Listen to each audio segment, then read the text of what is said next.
My name is Trisha Ziedrich. I'm the Family Support and Engagement Coordinator for the district. And this is our very first Cardinal Cafe, which Mr. Heath and I are pretty excited about.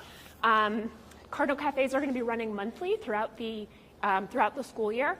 Every other month, Mr. Heath is going to come join us and talk with us about our frequently asked questions about any particular topic.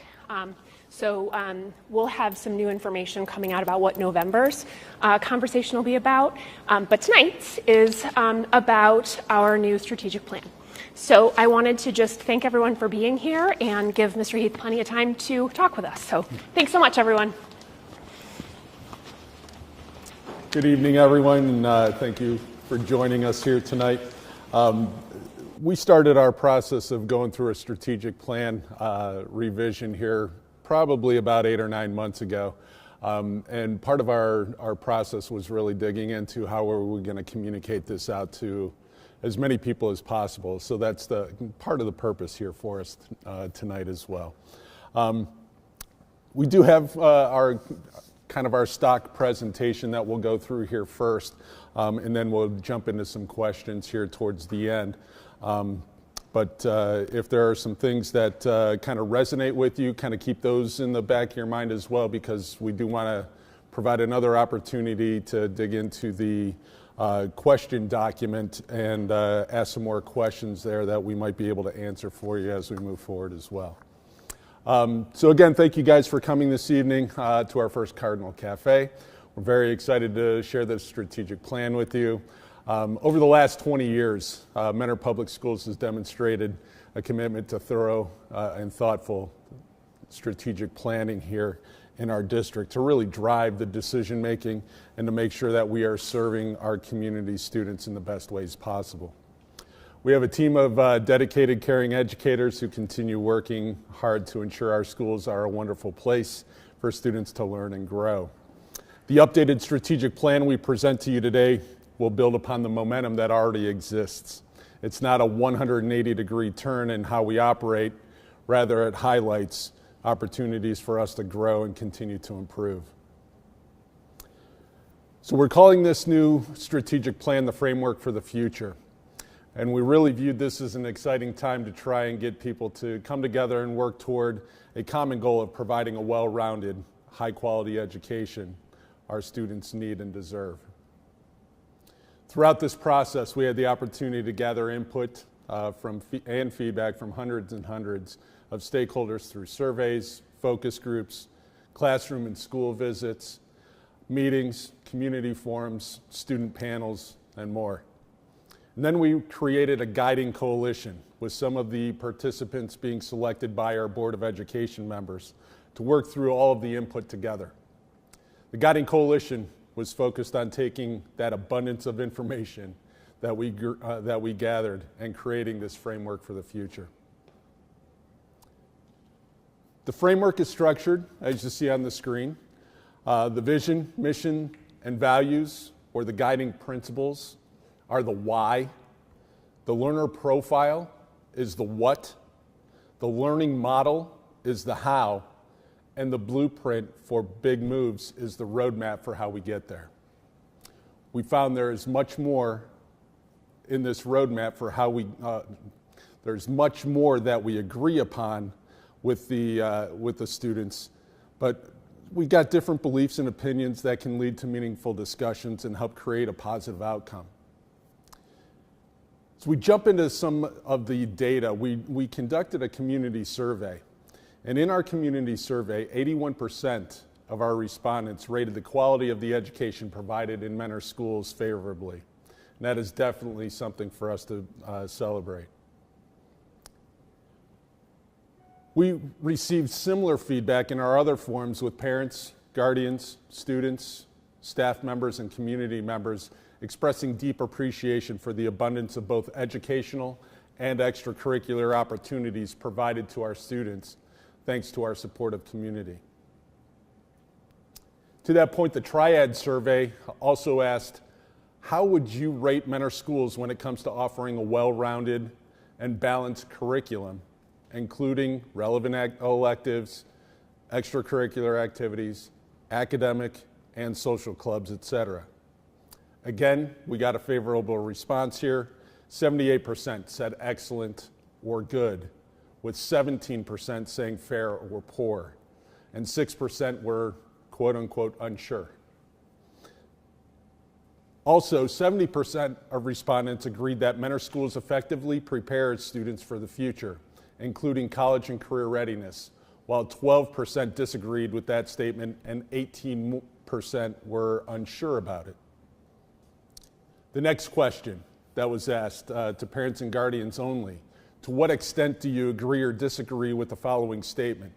I have enough involvement in my child's education. 85% of respondents agreed with that statement. And then one more point of survey results I want to share before I move on.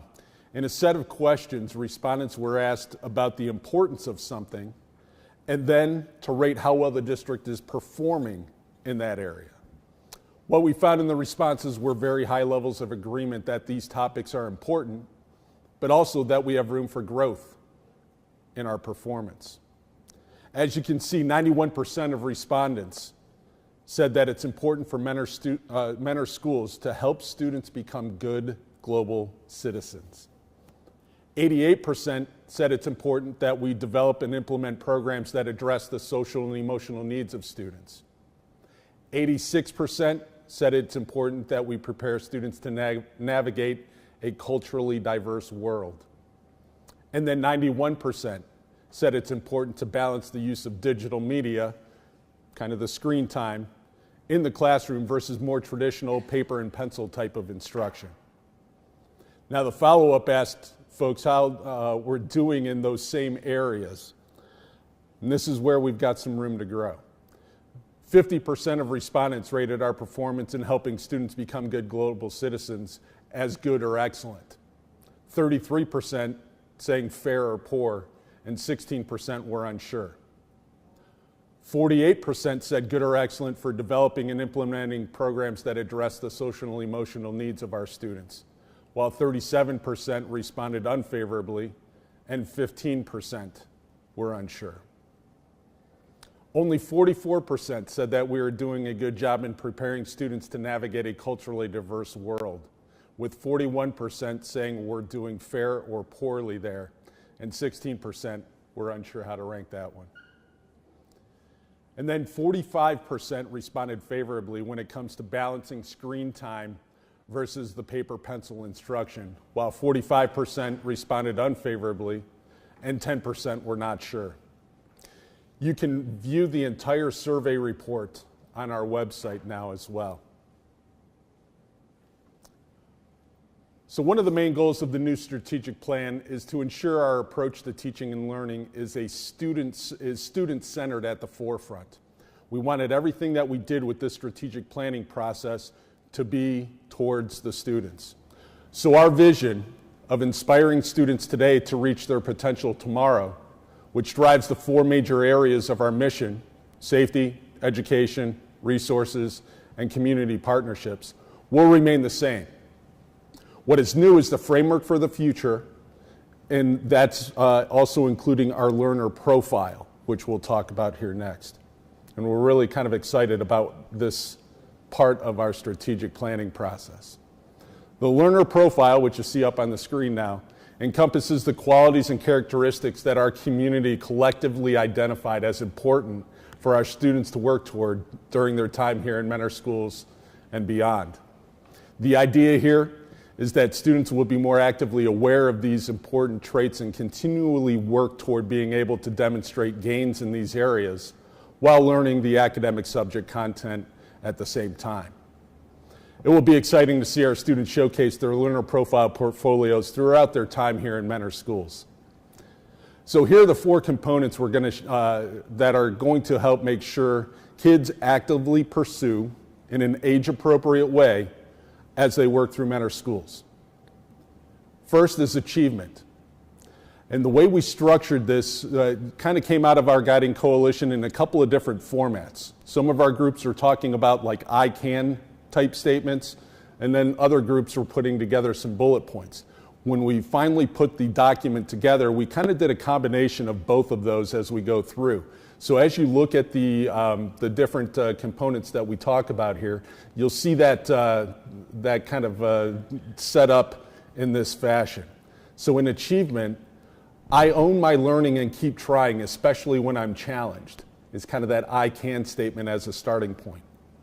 Some of the bullet points that go along with that to kind of give you a little bit more of an idea of what we're talking about here is that students are going to be able to set and accomplish goals. They're going to be able to make learning choices. They're going to be able to demonstrate competency of Ohio's learning standards. And they're going to be able to practice executive functioning skills. With engagement, that I can statement revolves around I seek knowledge, think critically, and express ideas effectively. So students are going to be able to solve problems, communicate clearly, use feedback to improve, and then persist with resilience. That kind of came up over and over and over again throughout that guiding coalition was our students need to be able to be resilient and be persistent in everything that they do. So that engagement component really reflects that. Our next portion is called connection. I can statement here kind of revolves around I work well with others in my school and community by contributing my strengths and talents. Students here are going to be able to actively listen, engage respectfully, contribute to their community, and make progress together. And then finally, well-being. I sustain my own wellness and advocate for my needs. Here, students are going to know and care for themselves. They're going to be able to regulate their emotions. They're going to be able to manage conflict, and then also be able to make good choices. One of our students in her presentation to the Board of Education shared that being part of the guiding coalition process was inspiring. Much like Mr. Crow's bird drawing,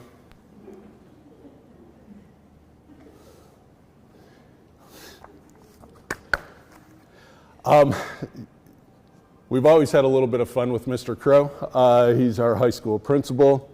He's also a Mentor High School graduate. And this was his drawing during the guiding coalition of what the learner profile progress would look like. So kind of hatching from the nest down below and taking those steps up to becoming a, I guess that's a cardinal. When we presented this to our opening day staff meeting with all 1,000 educators and classified staff sitting in the Fine Arts Center, we did need to kind of call out our art department a little bit, because that's not really the best drawing of a cardinal that we had during our guiding coalition time, but that's the one that resonated well with one of our students. Joking aside, it is clear how much it meant to some of our students to be part of that process. This project, being student-focused, helps give us a sense of importance and a voice in this guiding coalition and overall the strategic plan, which I think is going to be very essential in order to produce the students that we are looking for in order to succeed. The kids in the room are just incredible. You know, listening to the kids is a huge part of this, and if we dig deep into what they're saying and feeling, that I think we could get to our goal, our final goal. Every kid from kindergarten to senior year can look at this thing and say, that's what we should all be doing for each other. I think what we know about our students is that if they're passionate, if they're engaged, they will succeed, right? And inspired, they will be successful. So it's super important to hear from them to understand what their interests are, how they best learn, and then create our educational environments around that. I think that the adults in this room really care and are listening to our ideas because they understand that we're going to be the future of this society and the future of this community.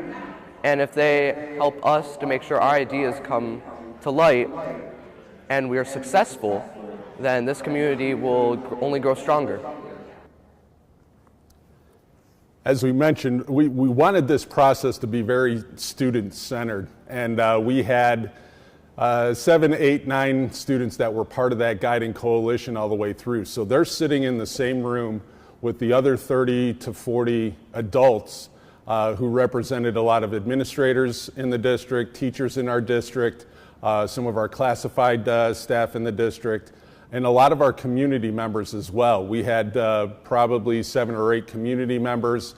One gentleman that spoke there, Mr. Donovan, is one of our city councilmen as well in the city of Mentor. And these kids were absolutely phenomenal, sharing their ideas. They didn't miss a beat, and we were so proud of what they were able to offer us as we went through this process here this year. As was mentioned there, for our students to be able to reach those desired outcomes, we have to have a great learning model in place as well. And we'll continue to build upon what we already do in our schools each and every day in the following ways. We'll start with personalized learning. And that learning occurs best through varied instructional methods and targeted educational programs to meet students' needs, strengths, and interests. In this process, we're going to be able to differentiate instruction using varied assessments to meet the students' needs. We're going to set goals and offer choices to customize those learning experiences for our kids. And then we're going to leverage some of our digital tools to create opportunities for our students moving forward, just to make that learning environment as personalized as possible. The next part of that learning model is authentic. And this was a very important one for us, and you're going to see this reflected in a lot of the big moves that we'll talk about here in just a second. But in this case, we're developing learning that's meaningful and relevant. It's grounded in real-world challenges and applications for authentic audiences. Authentic audiences, we think of those business and industry partners that we work with on a daily basis and what they're sharing with us that they need out of their students, out of our students coming to them as their future employers. So we want to model and value collaboration through discourse, inquiry, and problem-based learning. We want to design and implement real-world learning experiences, and we want to promote and design structures that support flexible learning. And the last component of this model is going to be a supportive learning environment. So we want learning communities that are collaborative, where all students feel they belong and are able to reach their full potential, contributing to the success of our community. We want to nurture meaningful and engaging learning communities. We want to cultivate a safe learning environment for them. And we want to partner with families to build strong school-to-home relationships. So the next part of the framework is the blueprint for the big moves. These are the big goals we've identified to ensure Mentor Schools continues to provide a well-rounded, high-quality education. Then you'll also see some success metrics included in here, which we'll use to make sure we are meeting our goals as we move forward. The way this is structured then is we have an overview of 5 outcomes. First one is expand student-centered experiences. In this component, in this outcome, educators are empowered to design and facilitate student-centered opportunities, really getting into those real-world experiences that foster student ownership. And we are aligning this to the learning model that we just discussed to make sure that we're getting those desired outcomes for all of our students. With the big moves that we have out of this one of the big things that we discussed with the Guiding Coalition is the creation of different ways to demonstrate student learning. With the onset of artificial intelligence and a lot of the new components that we have out there with this, oftentimes you can give a student a writing prompt now and all they have to do is plop it into ChatGPT and it's going to spit out an answer for you, an essay for you, even getting to the point where it can write a whole book just based off of a writing topic. So what we want to be able to do is have our students demonstrate their learning in different ways. One of those things that came out of the Guiding Coalition was really focusing on student portfolios, showcase events, or exhibitions, where students are taking what they're learning and showing us how they can implement that knowledge in different types of environments. Right now, our curriculum team is currently working on what this might look like across all of our grade levels, across our content areas, and we hope to have a couple of pilot showcases here this spring that will demonstrate our work towards this one big move. A couple of the other big moves in here and again, one thing I'll mention before I do this is that this strategic plan is going to be more of a 5 to 6 year type of plan. So we're not going to be able to do every single big move in the very first year. So we're starting to prioritize some of those things that we can currently do here this year, and then kind of lay out our blueprint for what's going to happen in the next couple of years as well. So the other things that we're hoping to do out of this first outcome is enhance our student-centered learning. We're going to audit, align, and monitor our instruction, our curriculum, and our resources to the learning model. Probably going to do a little bit of that here this year, but that's going to be really over the next 5 years as well. And then finally, the other piece that our guiding coalition really wanted to dig into was doing a feasibility study of what a district-wide universal mentor preschool might look like. Currently, we have our program over at Garfield. That is one of the preschool programs where we're addressing some of the needs of our special needs students. We have some peer students in there as well as peer models. We also have a smaller version of a preschool that we have at the high school that runs on a daily basis as well. That's part of our CTE programming, which we'll talk about here in just a little bit as well. And those are some of the things. We're going to look at that full spectrum of preschool and see how we might be able to prepare our students to enter kindergarten in better ways moving forward. With outcome number 2, we are going to nurture college and career pathways. Students should have access to learning opportunities that prepare them to be college and career ready. This is probably one of the things that attracted me most to the Mentor public schools when I was coming up here from Central Ohio. We did a lot of work in a couple of the districts that I worked in down there in Central Ohio around these career pathways. I noticed right away as I was doing my research for this position that we had a very strong career technical education program here in Mentor. And what we want to do is kind of build upon that. One of the first people I connected with here when I got to Mentor was Dr. Joe Glavin, who's in charge of our CTE program and who is also the administrator of the Lakeshore Compact, the career technical education program that we have with Euclid and Wycliffe. We connected pretty quickly because we were looking at different ways to expand on those programs. We do a great job from the CTE instruction standpoint, but there are other things that we might be able to connect to from a college standpoint, from a credentialing standpoint, from a certificate standpoint, that we want to make sure we continue to move forward here in our district. So a couple of the big moves that we're going to be talking about within this particular outcome are, number one, making sure that we infuse career readiness K through 12, even pre-K through 12. And what that looks like is we want to expose our students in the earliest grade levels, pre-K through 5, to different types of careers that are available. Oftentimes they know what mom and dad do. They know what a teacher is, they know what a police officer is, they know what a firefighter is, and beyond that, they might not know a whole lot. So what we want to do is start to expose them earlier on to some of the careers that are very prevalent here in Mentor and in the Northeast Ohio region that can maybe tap into some of the interests that they may have. When we get into the middle school, kind of grades 6 through 8, we want to start the exploration process a little bit. We just shifted our elective programming at the middle school level here in the last year or so to give those students a little bit more choice in what it is that they want to take at that middle school level from a course standpoint. We want to expand that career component a little bit more. And are there ways that we can get them out and start exploring those careers in real life environments here in our community?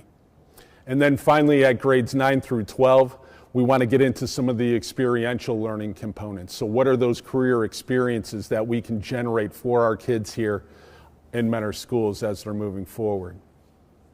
The other big move that we're going to be focusing fairly closely on here this year is establishing a Mentor comprehensive career technical education model. As I mentioned, we are currently part of the Lakeshore Compact with Euclid and Wycliffe. And one of the things that, as we're starting to dig into some of that data that we're recognizing, is that a lot of our students actually get put on wait lists for some of the CTE programs that they're wanting to be part of because there are just no seats available. So we're trying to look at what our career technical education model looks like right now to be able to expand on that a little bit more so that we can reduce the numbers on those wait lists as we move forward, especially with some of those high demand programs that we have here in Mentor. We are also collaborating closely with our business and industry partners to identify the certificates, the credentials, the skills that they want out of their future employees. So we want to be able to build some of those here in Mentor so that those students might have an interest in something that is very closely tied to a business or industry here in Mentor and be able to align those pieces so that our students have a leg up on the competition and can jump into those roles right away. The other thing, as I had mentioned a little bit earlier as well when I started talking to Dr. Glavin, was we really wanted to expand what those college credit opportunities were for students, especially within those CTE programs. There are a lot of things that we weren't tapping into that Lakeland can provide us, and that's one of the reasons that we are actually partnering with them now, and we share Dr. Glavin's administration work with Lakeland Community College now so that we have that inroad with them. We are very, very pleased with the direction some of those things are going, and at our next Board of Education meeting, we'll be sharing some of those components and some of those data points with everyone so you can see kind of where we're heading and where we are currently already in regards to this particular big move. With outcome number 3,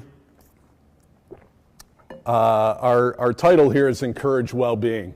This was an interesting one with the Guiding Coalition. There was a lot of wordsmithing that went on with this because we were trying to figure out, okay, what does all of this mean and how can we incorporate some of these things that we know are front of mind right now with our community. Basically what we're talking about here is we want Mentor Public Schools to provide a safe learning environment where students can grow academically, physically, socially, and emotionally. The big moves here are very, very basic. Number one is we want to make sure that we support a sense of belonging. When a student feels like they belong to the school, they're more apt to do well, they're more apt to stay out of trouble, they're more apt to attend, and they're more apt to succeed as they go through that particular school. So we need to find ways to continue to create that sense of belonging for all of our students in the school district. Second part was promoting physical wellness. Again, when we started talking about well-being, one of the things that we were tossing around was the word health. Well, every time people talk about the word health, you automatically think of your physical health. Well, we want this to be everything. That takes into consideration the sense of belonging piece that we just talked about, but we still want the physical wellness being part of that as well. So we're going to continue to find ways to kind of promote the physical wellness in our district. The next two things are probably the most important things that we're going to be working through here this year. These are some goals that the Board of Education has actually set with me personally as a superintendent, and these are some things that we've already jumped into from an administrative standpoint here in the district. First part there is to continue to prioritize school safety. I think the first thing that comes to mind immediately is our work with our SROs and trying to expand that program. We've been implementing kind of our expansion plan here over the last year or so, where we're trying to get a uniformed officer in every single building in our district. Right now we have some off-duty coverage that's in place in each of the buildings. It's not on a consistent basis at this point, but we have 4-hour shifts that our Mentor Police Department and our Mentor on the Lake Police Department and also our Lake County Sheriff's Office are filling across the district. So we will be seeing those uniformed officers in different spots at different times throughout the school year and throughout each week where we do have those uniformed officers in place. We are still currently working out some of the contractual language with this, however, because we want to be able to start using recently retired police officers to fill some of these slots on a more consistent basis.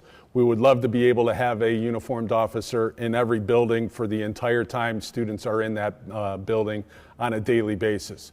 We're not there yet, but with Mr. Wade's help, we've continued to try and identify those funding sources to work towards that goal. We've got some great partnerships now. The Mentor Police Department's been great in trying to work through the contractual language with this. We're working closely with Mentor on the Lake Police. We established that relationship here last year, and a lot of those coverage pieces over at Lake Elementary are already filled. But we want to continue to work towards that goal of getting a uniformed officer in every single building, every single day. It may take us a few years to completely get there, but that's the goal. There are several other safety pieces that we continue to look at. Just today, Mrs. Marchaza, Ms. Iapolo, Mr. Wade and I met with one of our state representatives, and this was at the forefront of our conversation, trying to make sure that we have that state support, both financially and resource-wise, to be able to do some things here in the district to make our buildings safer and our students safer on a daily basis. We'll continue to push that envelope as much as we can. We're looking at grant funding to be able to do some of the things that we would love to do from a PI standpoint, a permanent improvement standpoint in our buildings, and hopefully we'll get a lot of things accomplished within that big move in our district here in the next 5 years. The next piece that is, again, front of mind right now is addressing our discipline approach. We started looking closely at this, especially back in June when we started looking at our discipline data. We do this twice a year during our district leadership team meetings where we dig into not only our academic data, but we're looking at our discipline data as well. And when we started looking at some of this back in June, we started to identify some trends across a couple of different areas that, quite honestly, we know we need to address and we need to fix. When we looked at that, we looked at those incidents that were most prevalent in some of our buildings. And then we also started looking at some of the consequences that we used to address those issues. And then we started to identify, okay, what's been effective? What hasn't been effective? What else do we need to do to try and address those things? This year, we are now implementing increased consequences for some of those offenses, and we're also looking at additional alternative supports that we need to implement to address the root causes of some of those behaviors that we're seeing in some of our students. Because I know we've got people in the room here this evening that are very, very focused on this component, I do want to make sure that everyone hears loud and clear. This is definitely one of my goals as a superintendent this year, is to start addressing some of these issues that we've seen in our district over the years. Again, I've said it multiple times, we can't suspend our way out of the problem, but there are things that we need to do to make sure that parents, students, and our community know we are going to take these things very, very seriously. A lot of people ask about like a discipline ladder, like, okay, first offense for fighting, what's the discipline, what's the consequence? And those kind of went away probably 15, 20 years ago because it kind of hamstrung us a little bit as a school district in saying, okay, this happened, this is what the consequence is.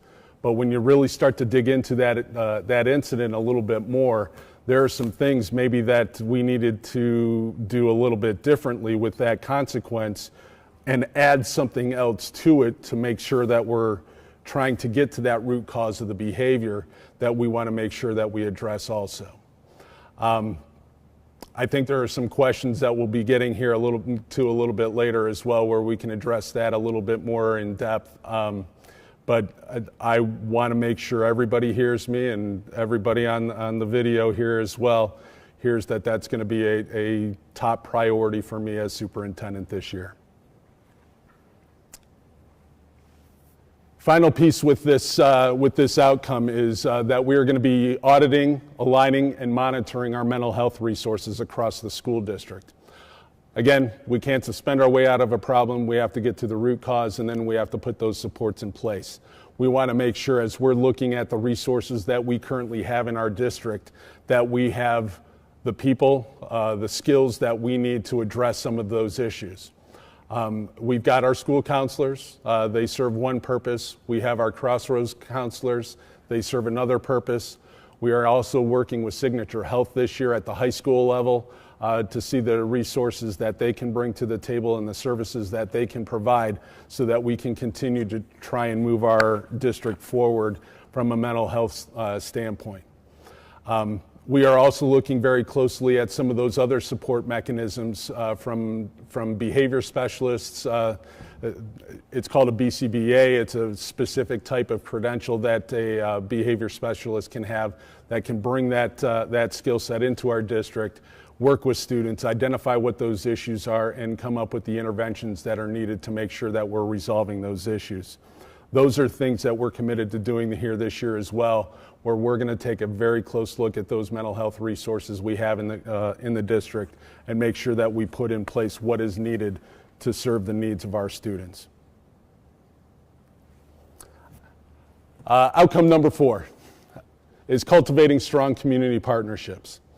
Again, I think one of the things that drew me to this district was the strong commitment that our community has with our school system. We've got great partnerships already in place. We want to make sure that we continue to grow those relationships with the businesses and organizations, expand the mutually beneficial opportunities that foster those well-rounded learning opportunities and experiences for all of our students. A couple of things that we'll do there from a big move standpoint. Number one is we want to deepen those community partnership opportunities that we already have. We want to make sure that we're engaging with our families through community meetings like this. So that's why we've started this series of meetings here this year and gatherings to be able to provide some information, gather some questions that you may have on some of these topics, and be able to get answers to your questions and address those needs. We also want to make sure that we increase our student service opportunities out in the community, and we also want to make sure that we involve the community in some of those student showcases that we're going to be developing here within that big move that we talked about in outcome number 1. Outcome number 5 is maximizing district efficiency and efficacy. I love that Mr. Wade's mug popped up there on the screen for these. Because this is a lot with his goals. What we want to be able to do with this is really make sure that Mentor Public Schools is operating at peak capacity by providing the knowledge, skills, and resources necessary for each student to reach their desired outcomes. A couple of things, and this is something that Mr. Wade does so well, is we want to thoughtfully manage our resources to successfully implement the desired outcomes. The great thing about having Mr. Wade as our CFO and treasurer in the district is he sat in my seat at one point as well. And he is an educator by trade. So he knows the academic side of things and he knows the education side of things. He's learned very, very well the financial aspect of things now too. So when we sit down and have our team meetings, he's able to see that from both perspectives and make sure that he's helping guide us with the financial resources that can help reach the goals that we have. The other thing that we're going to be looking at here closely too is adapting our school schedule, structures, and spaces as necessary. As some of you may know, sitting around the room here, we've had some fun with our transportation department here at the beginning of the school year, so much so that we now have 5 or 6 transportation coordinators in the district. They also happen to be the superintendent, the director of student services, the director of technology and innovation, director of human resources, the assistant superintendent or director of communication. All of us at the district level have spent time over at the transportation office here at the beginning of the year since our transportation coordinator has left us. And we've recognized right away that there are some scheduling pieces that we probably need to consider as we're looking at some of the transportation delays that we were experiencing. Those are some things that we've learned firsthand right away, and I think those are some things that we're going to continue to play around with, not only from the transportation standpoint, but what does that look like from an academic standpoint? We talk about some of those CTE moves. Well, does that have to happen here in the 4 walls of a room at Mentor High School or at Memorial Middle School or at Hopkins Elementary School or at Sterling Morton? No, and there are some things that we can do outside of these walls that I think can allow some flexibility in our schedules for our students, which I think will really increase engagement as well. Couple of other things that we'll do out of this 5th outcome. We want to make sure that whatever we do, we're aligning our professional development with this strategic plan. We want to make sure that we continue to provide those growth opportunities for our staff. And then finally, we want to make sure that we maintain and encourage open dialogue with our staff. One of the things coming out of COVID is that I think we lost a little bit of our communication with staff because we have our professional learning communities and our staff members work very closely together on some things, but we weren't getting that two-way feedback from their group meetings to the administrative team and back. So we want to make sure that we reestablish that, and that's something that we plan on doing here this year. As we wrap up, a couple of things. I do want to give a very, very big thank you and shout out to the members of our Guiding Coalition. This team so generously gave so much of their time to help create this framework for the future. It's much appreciated. It's a great group, and we're hoping that we will be able to continue meeting with that group as we implement this plan moving forward. We're going to get started on this right away. We've already started in several areas, and we look forward to sharing the progress that we are making towards these goals with all of you guys in some of the larger school community on a pretty regular basis. Before I wrap up, I do want to mention a couple of things because this kind of leads into maybe our November topic as well. We just recently were notified that we again earned a 4.5 out of 5-star rating from the Ohio Department of Education here on our most recent school report card. Same rating as we had last year, but a couple of things changed slightly in this that we'll be sharing a little bit more with you later on as well. We know the state report card is just one measure and one way to look at our district, but we also like to look at other things as well. Our quality profile report will be coming out here soon as well. That will give you a little bit more insight into what it is that we're talking about as success metrics here in our district. But that state report card is still an accomplishment, and we wanted to make sure we shared that and just take a moment to remind everyone of that.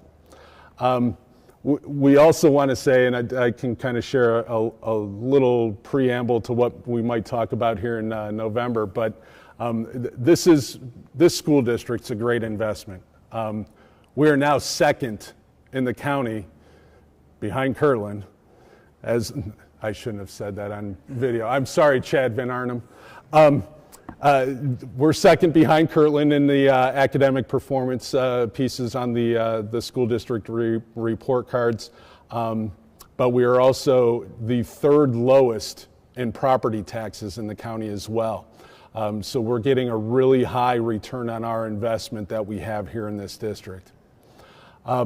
At our Cardinal Cafe presentation in November, we're going to dive a little bit deeper into those report card ratings. We'll kind of dig into some of the data and show you kind of what all of those different components mean so that we can really kind of share some of the successes that we're seeing and still some of the challenge areas that we're hoping to address as we move forward. Again, I want to thank all of you guys for allowing me to share more information about our framework for the future. And let's take a few minutes to maybe answer some of the questions that we know already came in, and then we'll wrap it up here because, again, we do want to make sure that we are cognizant of time. Sounds good. So the questions were pre-submitted to us, and so I tried to pair them into groups because some of them were very similar in nature. So Mr. Heath, several of the questions submitted surrounded school safety and student discipline, which you talked about both of those topics a little bit. But let's talk about school safety here first. People want to know things like what measures the district has taken to prevent school shootings, how our staff is trained to detect potential concerns before something would happen, how does a student share a concern with us, why don't we have metal detectors in schools? Is there an opportunity to provide parents with additional resources on this topic? So there's a lot of good questions here, and I was thinking maybe you could just kind of dive more into school safety and share some specifics with us. Luckily, you wrote those down for me, too. I did. Because that's a lot of questions. It is. A couple of things that I'll share. First and foremost, obviously providing a safe learning environment is one of our top priorities. I think traditionally we've always said it's the top priority, but we continue to be reminded that really our top priority should be educating the kids first and foremost. But school safety ends up being that thing that we have to make sure that we're really addressing. Really, our approach to this is very multi-layered. We have all aspects of school safety that we're talking about, not just the physical safety. We're looking at the social and emotional pieces as well. Community partnerships are a huge part of this. Just today, we had a meeting with the police and fire chief of the city of Mentor. And again, this goes back years and years with those connections that we have with the city, our city manager, our police and fire departments, to really make sure that we're all on the same page just from the physical safety of our buildings. Those guys have been phenomenal as far as giving us insights into what they feel are some of the priorities we should have. They help us when we're looking at like the school safety audits that are conducted on a fairly regular basis here. We just had one done at the beginning of last school year, if I remember correctly, because we utilized some of that as we were looking at our PI levy that we had on the ballot last November, because there were some things that we identified that were things that we wanted to make sure we addressed, things like safety vestibules, for example. Really looking at our SROs and how do we expand that program here in all of our buildings. A couple of other things that I'll mention with this too. Obviously, training is huge. All of our teachers go through training. We do a lot of things. It's called ALICE training, but we do refresher modules with our staff on an annual basis as well. Really trying to make sure that we keep our classroom environments as safe as possible in the event of some sort of emergency happening. So that's one of the pieces that we've done. The other thing, and I think we mentioned a lot of this here last year as well, we got a fairly large safety grant last year that we utilized those funds to purchase new radios for the entire district, which was a huge undertaking. We noticed in the expert that came in and did the safety audit that our communication devices and procedures were not really up to snuff. So these new radios are awesome. Every teacher has one in the school building that allows them to have immediate access and immediate communication with their principal. And then we also have them at the district perspective here, where literally I can hit one button and I can talk to every building all at the same time so that they get the most accurate information right away in the event of an emergency. The other thing that we partner with our police chief and fire chief, City of Mentor. Mentor on the Lake was part of this, some of our county employees as well. We do a series of drills. It was about a year and a half ago now. We had a full-scale drill that we conducted right here in Paradigm and at Mentor High School, where we had an emergency situation that a scenario that was presented to us, and we actually had to work through this as it were a real emergency. It was intense, to say the least, but it allowed us to really kind of dig into this and figure out, okay, how do we make decisions on the fly here? Just when we thought we had something figured out, they would throw in a little curveball and say, here, okay, great, you're evacuating to the safe spot, which was evacuating the kids out of Mentor High School over to Memorial Middle School. Okay, a bomb threat was just called into Memorial. What are you doing now? I don't know. So we sat there with our police and fire and immediately came up with what the next plan was going to be so that we could get all of those buses transitioned over. So we go through those types of drills on a regular basis here as well. It's kind of on a 3-year rotation. We'll have another full-scale drill here in spring of 26. This year we've got a couple of functional drills that we'll do. Last year we did some tabletop scenarios, so we just continue to have those types of conversations with our staff all the way through.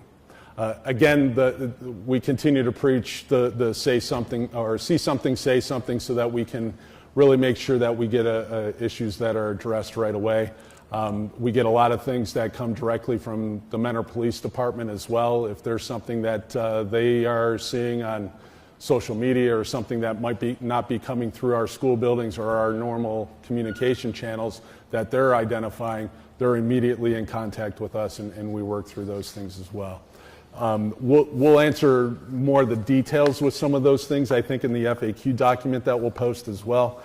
But the one final thing I will say is that we do have threat assessment teams that look at a lot of different factors in our middle schools and high schools, in our high school right now. And we also have our elementary building leaders that are trained in these threat assessment teams also, so that we can really kind of dig into some of those students that may be giving us a couple of red flags that we want to make sure that we address. So they meet on a fairly regular basis to help mitigate some of those risks that we think may be out there. Okay, thank you. Next, folks wanted to talk about student discipline, and I think you talked about this and covered it, but you did say you wanted to circle back, so I'll ask you the question. People are wondering if there are any plans for stricter consequences for bullying, physical fighting, and inducing panic or making threats. Specifically, do we consider expulsion? So what can you share about discipline? Yeah, so a couple things. As I mentioned, that's something that is first and foremost on my goals here this year. We've ramped up the discipline, the consequences a little bit here. Expulsion is one of those tools that we use. Not sure the exact number of expulsions that we had last year, but if we've got something that warrants an expulsion, it's done. We've run into a couple of situations where we've had to do that here this year already as well. And we'll kind of dig into this maybe a little bit more when we write out our answers to this too, because there are some other things that we always have to keep in mind also. We've got to be very careful with student privacy pieces. I know a lot of parents want to know what happened to so-and-so because they did this, and what happened with this student who made this type of threat. And we just can't share those because of FERPA laws, student privacy laws. But I do want to assure people that we are doing things as strictly as we possibly can with some of these most serious offenses. And those things maybe that were a little bit lax in the past are ramping up this year. And then at the same time, we're also looking at what those next components are going to be. What are those alternative sites that maybe a student needs to spend some time in a different location than their comprehensive middle school or high school? to make sure that we're giving those students the tools that they need to succeed. So it's a consequence, but then here's the counseling support, here's the academic support, here's that adult mentor connection that we need to make with that particular student to allow them to continue their education and allow them to succeed as well. May not necessarily be within our school walls, but it will be something that we want to make sure we continue to educate all students as we move forward. Thank you. Okay, so we're getting real close to 7:30 here. So I'm thinking one more question, and we did have a couple of questions come in about facilities. I'm going to kind of pair these together. Okay. One was specifically asked if we plan to add air conditioning to the buildings in the future, and then the other was kind of a focus on what I would call facilities equity, specifically a comparison to like Memorial receiving more attention than Shore, or the appearance of that.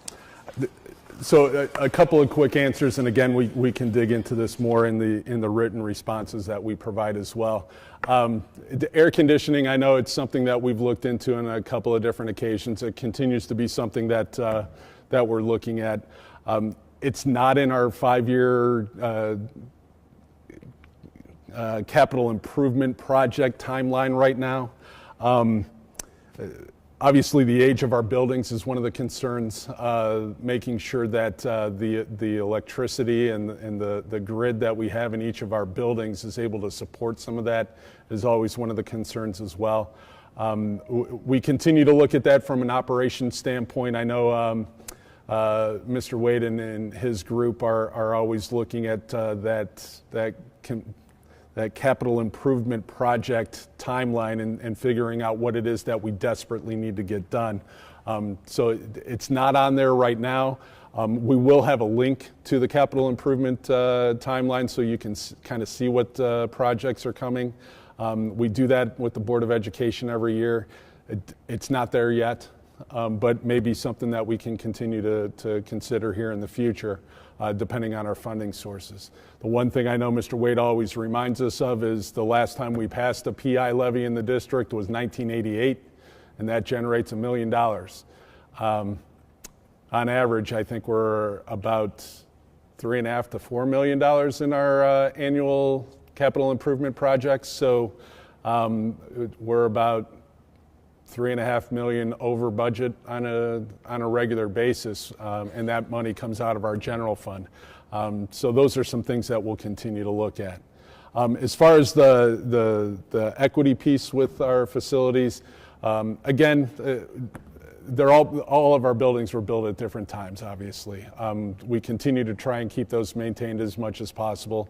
There are some things, obviously, that need replaced more than others. Again, that's why our operations department is so good. They have looked at all of those facilities. They're looking at those big ticket items, roofs, paving, concrete work, and we've got those on a rotation so that we can make sure that our facilities stay as nice as humanly possible. I know, I think one of the questions was kind of revolving around some of the athletic facilities as well. We do inspections on those every year. Are there some things maybe at the middle school level that we can improve upon? Probably. But again, we've got to make sure we prioritize what those learning environments are first and foremost, and then look at some of the other projects that we might be able to incorporate into these too. Again, we'll have that linked to the FAQ document that we post so that we can kind of share that with everyone, and you can dig into that and see what the next 5 years looks like from our project standpoint. Sorry, I talked a long time and we didn't get to all the questions. There were several other questions that we will. Yes, that's exactly what I was going to say. I said this was the first cafe. I didn't estimate the right amount of time for questions, so I apologize for that completely. We are going to post an FAQ document along with a recording of tonight's presentation. That way, if you asked a question and it didn't get answered tonight, it will be included in that FAQ document, and so you'll be able to go back to that. Once that document is up, we probably can even make sure it'll be easily accessible on the website. The other thing is that if there are additional questions, I added a QR code to the table that will take you to the form that you can fill out. If tonight's presentation caused you to think about some other questions, you're welcome to submit some additional questions, and we'll make sure that we incorporate those into the FAQ as well. I talk really fast, but I wanted to get you guys out of here by 7:30, and it's only 7:32, so I think we did it. I'm sorry. No, thank you so much. We really appreciate your time, Mr. Heath. Thank you. Thank you.